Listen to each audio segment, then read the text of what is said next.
Viewers may find the following video disturbing. Viewer discretion is advised.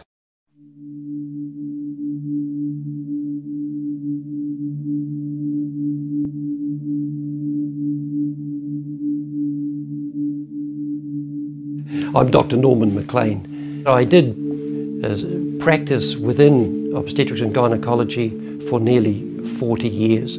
I've done in the area of maybe 8,000 births. That would include maybe 2,000 cesarean sections. I have performed abortions early in my career. Over that time I would have certainly done between 100 and 200 terminations of pregnancy. So I know about the technique.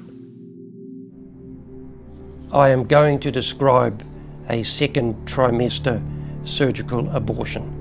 This procedure is called dilatation and evacuation. It is performed between usually 13 to 14 weeks and 24 weeks of pregnancy. After the patient is given a general anesthetic, the abortionist uses a weighted speculum, one like this, that opens the vagina widely. A late-term abortion requires that the cervix be prepared for 1 to 2 days in advance with either drugs or laminaria. Laminaria is a type of sterilized seaweed that absorbs water over 8 to 12 hours and swells to several times its original diameter. Once the laminaria is removed, the cervix will be further dilated using metal dilators, graduated metal dilators. Once the cervix is stretched open, a suction tube is placed inside the womb. This is connected to a suction apparatus similar to a vacuum cleaner but more powerful.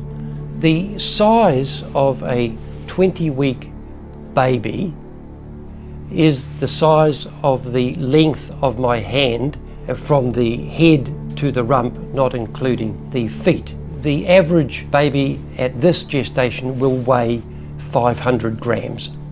The suction machine will remove from around the baby the pale yellow amniotic fluid that has been surrounding and protecting the baby. Now, with babies this big, they won't fit through a suction catheter. The baby's bones and skull are quite strong. They cannot be torn apart by the suction alone. The instrument used to carry out the termination of pregnancy is a forceps, a grasping forceps. It is a metal high-quality instrument, 13 inches or so in length. The active end of the instrument is about 2.5 inches in length, and it has teeth within the instrument which, when it grasps a structure, will not let it go easily. The abortionist uses this clamp to grasp an arm or a leg. Once he has a firm grip, the abortionist pulls hard in order to tear the limb from the body of the baby. One by one, the rest of the limbs are removed, along with other body organs, the intestines, the spine, the heart and the lungs. Usually the most difficult part of the procedure is extracting the baby's head, because at this stage of pregnancy, the baby's head will be the size of an average plum. It simply won't come through the cervix. In order that this is removed, one needs to crush the skull. This requires inserting the grasping forceps and placing it around the head and crushing the baby's head. That will, of course, cause damage and injury to the skull bones, and one will know that one has achieved that by observing a yellowish creamy fluid moving through the cervix. That will be the brains of the baby.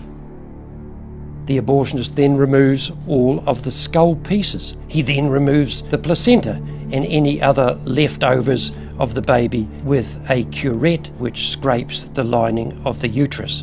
The abortionist then will collect the various parts of the body and reassemble them to check that there are 2 arms, 2 legs, and so on. Once all the parts have been accounted for, the abortion procedure is complete.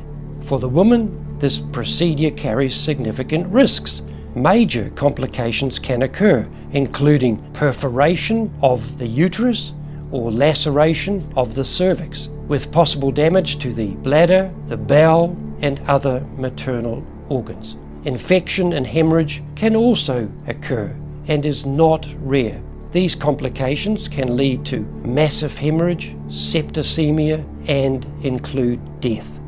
Future pregnancies are also at greater risk for loss because of premature delivery due to abortion-related trauma and injury to the cervix and uterus.